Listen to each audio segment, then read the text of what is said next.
দিলেন না, দিলেন না। আকাশ, মনি সবাই ছোট ছোট, আমি স্কুলে নিয়ে গেছি।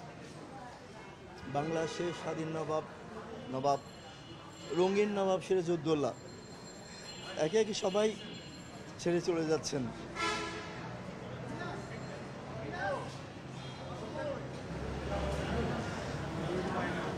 কি যে স্নেহ করতেন, কি যে ভালোবাসতেন। বাবার পরে যদি তার ভালোবাসা পেয়ে থাকি, স্নেহ পেয়ে থাকি, সেটা আনোয়ার হোসেন, তারপরে প্রবীণ মিত্র। অনেক অনেক স্মৃতি, কথা বলতে কষ্ট হচ্ছে। গতকালকেই অঞ্জনা ম্যাডামকে হারিয়েছি, তার সাথে তেমন কোনো স্মৃতি নেই, কিন্তু দাদা প্রথম ছবি থেকে তার সাথে সম্পর্ক।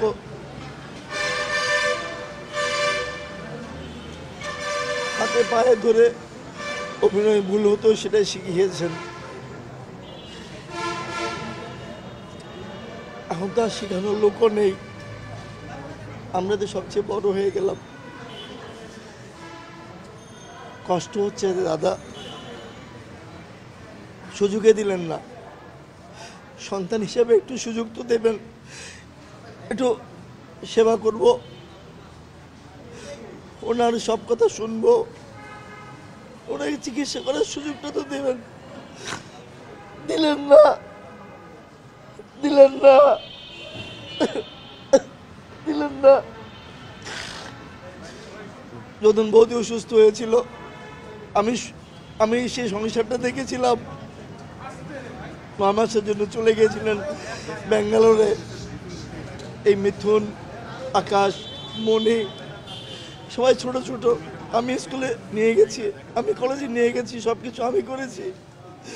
শুরুতে আমি চলে গেলাম, ওদেরকে দেখেন, আর কোনো কথা বলেনি। অনেকে তো জানে না যে আমার সাথে কি সম্পর্ক, কোনো বলিও না। আমি যে তার কি ছিলাম। দোয়া করবেন দাদার জন্য, দাদা যেখানে থাকুক ভালো থাকে।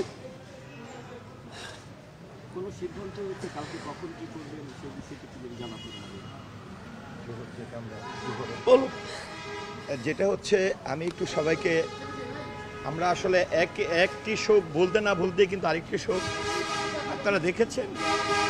আসলে প্রবীরদার সঙ্গে আমার স্মৃতি জড়ানো কোনো ঘটনা নেই, তবে যাদেরকে আসলে মনে প্রাণে ধারণ করে আজকে ইন্ডাস্ট্রিতে এসেছি, যাদের লালিত এই শিল্পী সমিতি, তাদের সেই শিল্পী সমিতিতে সবচেয়ে ক্লান্তিলগ্ন মুহূর্তে আমি কার্যনির্বাহী সদস্য হিসাবে দায়িত্ব নিয়েছি।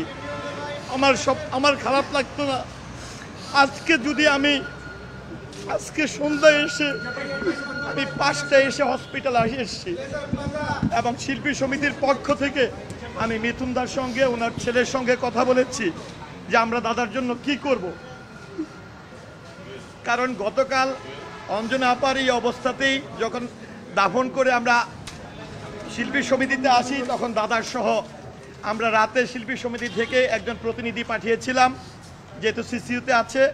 আজকে আমি নিজে খবর পেলাম আইসিইউতে আছে, 4:30 থেকে 5:30টার মধ্যে আসলে দাদাকে দেখা যাবে।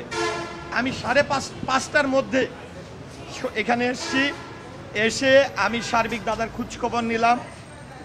খোঁজখবর নেওয়ার পরে আমি আশ্বস্তও করেছিলাম যে দাদার যে কোনো প্রয়োজনে শিল্পী সমাজ ওনার সঙ্গে আছে, গোটা দেশ সঙ্গে আছে, গোটা চলচ্চিত্র প্রেমীরা সঙ্গে আছে। আপনাদের যে কোনো প্রয়োজনে আমাদেরকে বলবেন, কারণ এই ক্লান্তিময় মুহূর্তে আমরা যতটুকু পারি একজন প্রবীরদার জন্য আমরা আছি। সেই আশ্বস্ত করে যখন আমি এখান থেকে গেলাম, আমি ভাবতে পারি নাই যে অঞ্জনা আপা যেরকম, আমি হাসপাতাল থেকে জাস্ট কাপড় চেঞ্জ করতে বাসায় গিয়েছিলাম, বাসায় পা রাখার পরই খবর পেলাম অঞ্জনা আপা নেই, ছুটে আসলাম। কালকে দাফন পর্যন্ত, আজকে হসপিটাল থেকে জাস্ট মগবাজারে গেলাম, প্রবীরদাকে নিয়ে গল্প হচ্ছিল, কথা হচ্ছিল, অঞ্জনা আপার মিলাদ নিয়ে কথা হচ্ছিল, কিন্তু এরই মধ্যে আরেকটি শোক আমাদেরকে আল্লাহ তাআলা দিবে এটা আমরা ভাবতে পারি নাই।